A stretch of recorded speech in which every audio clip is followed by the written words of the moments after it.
Well, episode 1 of the Icebrood Saga just released. Guild Wars 2's next step. It's like a season, but it's not a season.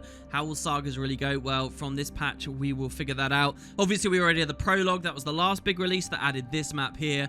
Grothmar, well, just a second ago, the next map and the actual start of the main story, I guess, was just added. So I did want to talk a little bit about that, particularly here in this video, where we'll go over the patch notes and other changes that came to the game. Don't worry, there won't be any big spoilers here. I'm really not talking about the story much, just the state of what's going on with Guild Wars 2 and what the devs say here. There's some minor balance as well. So jumping in, first of all, because it is the start of a saga, there were two big things I think many of us were hoping from this release. One was a new character select screen, and the other was a new launcher. Because if this is supposed to be like a new expansion, where you want those kind of big things going on. We know we're not getting elite specs, but what else can ArenaNet deliver on? And when Heart of Thorns came out, you know, the launcher changed to look a bit, what was it, a Mordrum or something appeared on there. In Path of Fire, we've had Balthazar on the launcher forever. Well, it's kind of weird to log in on Guild Wars 2 and have Balthazar on the first thing being what you see, when really we haven't fought against Balthazar for ages now. He's not relevant in the story. So would they update it all for the Icebrood Saga? They did! There is a new launcher now. I can't really show you that because I'm in-game, but next time you turn on Guild Wars, things will feel different, will feel like there's a bit of a fresh kind of paint. Unfortunately, though, that's as far as it goes. We still have the Path of Fire character select, as you can see here when this black screen goes away and we can actually look in the background. The devs didn't seem to change it. I feel like the color might be slightly more blue, but I'm probably just imagining things. Hopefully they get to that later. We're really not in the desert anymore. We're really not looking at the pyramids. The fire isn't really appropriate. But it could just be that the character select is one of those weird, random things they don't oftenly code or worked for. Maybe the people that were behind it aren't around at the studio right now, and we haven't seen it with this patch. So that's a bit disappointing, but hey, at least there's a new launcher. Aside from that, really, we just have regular patch note things to look into, and, well, I'll do more videos as well going forward, talking about the story and the specifics of the map as we go forward. Just another little note, this release has been a bit delayed. Pretty unfortunate since it's episode 1. But usually, as I record this video, it's about 9 o'clock at night for me. Usually it would have come out around 5. The devs were tweeting saying they wanted it out as soon as possible. They had some last-minute bug crunching to do or whatever. Never feels that good, but at least it's here on the first day. And the only downside, really, is there are a few outlets that got to play the patch early. I actually wasn't one of them here. I wasn't privy to early information. But there are a couple of articles already spoiling the story and talking about the length and stuff like that, which I'll get into, you know, in upcoming days. So yeah, let's just jump on in and see what they have to say. We got game update notes for November 19th. Whisper in the Dark. The commander and their allies rendezvous at the Vigil Keep to discuss Bangar Ruinbringer's motivation with General Almora Soulkeeper. But upon arrival, it's discovered that things are not as they initially appeared. Now, we kind of knew this from the early preview we had with the trailer. I believe the devs actually did a full stream talking about and previewing this next update that I haven't made a video or talked to you guys about, and there's a blog post talking about the mastery and how there's 3 different things we can get, but those will be details I guess we go into later. So moving on, we got World Polish, and the only real regular map that they updated here is Grothmar, which is the previous newest map. There's nothing for Corteria here, there's nothing for POF or Heart of Thorns. They're really focused mostly on the saga. And you see the first line here says Grothmar Valley now rewards Icebrood Saga Mastery Experience. What does that mean? Yeah, there is another update, and that's if I press H, I go to my achievements, you'll see that there's now a blue mastery point icon, and that's because we have a new category for masters. Central Tyria, Expansion 1 Heart of Thorns, Expansion 2 Path of Fire, and not really an expansion, but here it is, Icebrood Saga. We're now into the blue phase for the game, and they have actually recolored stuff. If you look here as well, we have the 2 colors here for POF, and now we're in Icebrood Saga, and they do actually have the Bound by Blood for the prologue recolored now. Before this patch, this was not blue, it was in the same color as the POF stuff. So the fresh coat of paint is around, and it is there. Anyway, so especially for mastery, since it's in a new section, that means you can only train masteries from the saga in saga related maps. You shouldn't be able to go to the desert and train, you know, the Raven Bond or whatever other stuff we'll get later. And that's basically what this describes here, that Grothmar, you can train Raven stuff in the Prologues map, but nowhere else. The Rank and File pub in Grothmar has received a new stock of whiskey. Patrons will now properly ask for it during the Help the Bartender event. I hadn't noticed that issue. This is one of the achievements I'm still going for, but they have it. Selecting one helmet from the Visage of the Khan now unlocks all 3, and players that already have one unlocked can unlock the others by going to Lion's Arch. So if you guys are out of the loop with this, last release, now I actually did think this was pretty cool. It's something the devs hadn't done much of before. They added, as a reward to this map, a new piece of racial cultural armor. Remember cultural armor, the prestige elite gear from like the first year of the game, and then really the economy never kept up, so they're not really that important anymore? Well, for the first time they added some new cultural stuff. It's a char-only headpiece, but it's extremely rare and super pricey. And unlike a lot of gear in the game, if you unlocked just light, you had to do it again or buy it again to get medium or to get heavy. They've now changed that. You get all 3 at once, as you kind of expect with Guild Wars. And then finally, the Merchandise Collector achievement is now slightly easy to complete. I don't know what they mean by that, but they have it. Going over to General, we have some housekeeping for daily achievements. Now, this I really like. I actually found myself proposing these exact changes completely by coincidence, like last week. And here they are. Check it out. Living World Season 3 and Living World Season 4 daily achievements have been condensed into new categories. Each day will offer daily achievements for one map from the season, cycling through each map in order of their release. Now, I think this is really fantastic. I had a whole discussion about dailies and how intimidating this daily section looked.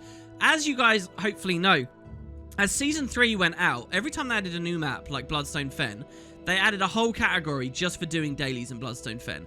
And then there was a whole category for Lake Doric, and there's been a whole category for Bitterfrost Frontier, and every single map as we've gone forwards. And then the same for Season 4. So there was just this huge section. There were so many that it really wasn't a thing anymore that players would log in and seek to do them all. It wasn't like a 2019 player really was, oh, I'll go do my Bloodstone Fen daily, and then I'll go to Lake Doric, and then I'll go to Ember Bay, and then I'll go to Dracontis Mons. They weren't doing that. They were just like little bonuses if you were going for those maps anyway still at this point. And it just felt a bit weird. I proposed that they got rid of individual things everywhere and just basically said, okay, today we want everyone in Bloodstone Fen, and tomorrow maybe we want everyone in Dracontis Mons, and maybe the day after that we want everyone in Lake Doric. And that way, you know, a map that you might classically think is very dead, like Lake Doric, at least has a moment every now and then where a ton of players go bombing in there, because that's really where you are focused to go because of the daily. You know, if you guys, the long-term players, will remember when they added the 2 gold reward to doing your dailies, it was huge for revitalizing older content. Like, if the daily told you to go to do a jumping puzzle because you get 2 gold, that jumping puzzle would be super alive. And I wanted to see that for all these maps, you know, like Lake Doric and so on.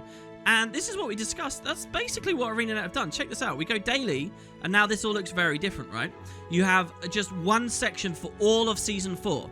And you can see today that the map that they want you to go to is Dragonfall, the final episode, one of the most recent big releases. So today is a great day to do Dragonfall. Or you can go do a Season 3 thing, and the map is Siren's Landing. These both happen to be the ultimate maps of their respective seasons. And then we have individual sections for the current Living World season. So we have Daily Bura and we have Daily Grothmar. I'm sure this will keep expanding as Icebrood Saga goes out, and then when Icebrood Saga finishes, they'll condense it down into one big section like these here, which is really good. So you've got regular dailies, fractals each season, and then this one feels kind of weird still, the crate thing, but hey, what are you gonna do? Maybe they'll clean this up. They actually did rename this, which we'll see in a second. But yeah, a bit of an overhaul to the dailies. They do clarify as well that the rewards are bumped up. There is added incentive to do this stuff. They say you get more rewards for doing those than you would have in the past. They point out that it's to compensate for the reduced availability, but I mean, let's be real. How many players were really doing all the dailies and now would be chagrined to see that they can't get them all in the same amount? This is good. It means you get less for more, right? I just log in and I do a couple of these and I get bigger rewards out of them. Look at this, triple 3 chests of the Siren's Landing hero just for doing a couple of events around or whatever. So yeah, that's good. Next, they point out that Treasure Hunter got a slight rename for consistency. This next patch note I don't really understand because I haven't played the content yet. But, of course, we got a strike mission with a prologue. This release, we get 3, and they say Bureau March's strike missions have been set as featured strike missions with public instant support. So they're now the featured ones. This next note is really cool. Players can have 2 different NPC allies summoned by consumable items active at once. I love this. So if you guys have been watching my videos a lot recently, you'll know I've been giving you advice on open world builds, how best to tackle regular Tyria. One of the videos I made in that playlist was talking about items like nourishments and enhancements we can use. I did point out some of the items you can use are like fire elemental powder or ogre pet whistles, or even a lot of the rewards from living world maps like the Sun Spear support or the Jade armor. These are cool items, but you can only have 1 at a time, and you would have known that if you see my video. Now you can have 2, and I like that. That means you can actually mix and match, and maybe I'll do a little bit more thinking into exactly what combinations are really fun, and that's something you can use as you play through the new stuff even here. So that's cool. I wouldn't have expected it. I don't know what propelled the devs to do that, but it's fun. They fixed a server crash, and then they have a slight tweak for a build storage template message thing. We don't have to worry about much. You can read that for yourself if you want to pause the video. Next, we've got mounts. Skimmer, they fixed a bug that caused the barrel roll engage skill to travel less distance than intended. I don't really feel a difference with this in-game, but there you have it. The roller beetle, mount endurance is no longer set to 0 when mounting up. Now that's actually kind of huge. This is actually another big quality of life thing for the roller beetle. So if you have a look here, I'm out of combat with full endurance, and when I hit my roller beetle, we can instantly boost here. Now this is really nice. If you guys were doing a lot of the Halloween content just recently, there's that very technical, drift-heavy adventure that many of us were just working on as the festival was going on. And it's always really annoying when you start an adventure like that and you get on the beetle and it's got 0 endurance and you have to wait for it to fully reset. Or if you guys are going for lots of novelties in the game and doing all of those roller beetle races that they added at the start of the year, something I only kind of recently got finished doing myself, it's really annoying waiting for the endurance to come up. Now it's just there instantly. That initial 0 endurance thing was kind of a counterbalance to the beetle for a long time to stop it being OP. Well, now, you know, I think the devs are just happy for people to use it really regularly. I really think this has power crept this mount over stuff like the Raptor and the Jackal a lot. So, yeah, it kind of sneaks into the patch notes, but I think it's quite significant. Next, we have some profession changes. Nothing that major. Some of it I don't even really understand. Bulwark Gyro, they fixed a bug that prevented the skill from properly redirecting damage. So, remember, Bulwark Gyro gives you barrier and also means that you take damage from allies near you. Well, apparently there was a bug that stopped that sometimes, maybe, all the time, maybe? I don't know. For Hollow, there is the Crystal Configuration Eclipse trait, and that means that you get stability when you use Corona Burst. Well, here they're saying that they fixed a bug that caused the trait to grant too much stab. Not sure how often that triggered or where or why. I, as a PvPer, didn't really see it too much. Next, Revenant. We've got Vicious Reprisal. They fixed a bug that could prevent the trait from granted the listed retaliation. Again, I don't know how regular that was. And then Soulcleave Summit for the Renegade. They fixed a bug that prevented the skill from acting as a fire field. Again, I don't know how regularly that was a problem. Warrior has a weird change for its banners. There's now a 1-second delay before banners can be picked up. Those of you out of the loop might not remember the banner rework that I discussed in a video a while ago. Actually, a long time ago now, I guess. You'd have to be pretty out of the loop. But, you know, they kind of act like engineered turrets. You pick them up, it drops the cooldown. Why does there have to be a 1-second delay? Is it because of some cheesiness or something broken where you reset the cooldown too quickly? I don't know, but that's what the devs have done. Looking here at World vs. World, there's basically some Warclaw changes. You've got a bug fix on the chain pull, which meant it wasn't playing into structural vulnerability. So remember, you can apply structural vulnerability that's supposed to mean that, like, the gate or whatever takes more damage, and therefore the chain pull should do more damage, right? But those two weren't interacting. They now are. They've also fixed a bug that prevented it from granting you participation. If all you're doing is using the pull, it should count for something. Now it does, equal to siege weapon hits. And finally, the Warclaw's Lance is now unblockable. So, I haven't really played with this much, but isn't the Lance the new skill you can use to, like, double dismount or whatever with Warclaws? Maybe this is to break through Guardian's Aegis, who had too much of an unfair advantage with this particular mechanic, but that's mostly a speculation from me because I haven't been in World vs. World enough.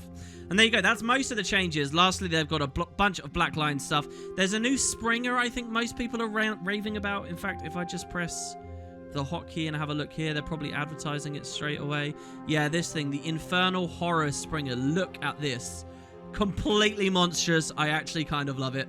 But there you have it. And then there's probably a new Black Lion chest. There's probably updates to some unlockers and stuff. I'll be dealing with all these juicy things, especially on the master streams going forwards. Yeah, there you go. They say there the guaranteed unlock has been updated. Very excited to see that, but that's not really relevant for most patch stuff. So there you go, guys. That's kind of the peripheral additional stuff that came in with this release. I'm now going to go enjoy the episode, see how I feel about it, get in the map, learn about some of the new mechanics, and you'll be seeing a flurry of new videos about that very shortly. So cheers, guys. Hope you enjoyed. Thanks very much. Let me know what you think. Go easy on the spoilers in the comments, or do be cautious, and I'll see you for another one very, very soon. Let's jump in, guys. The saga begins.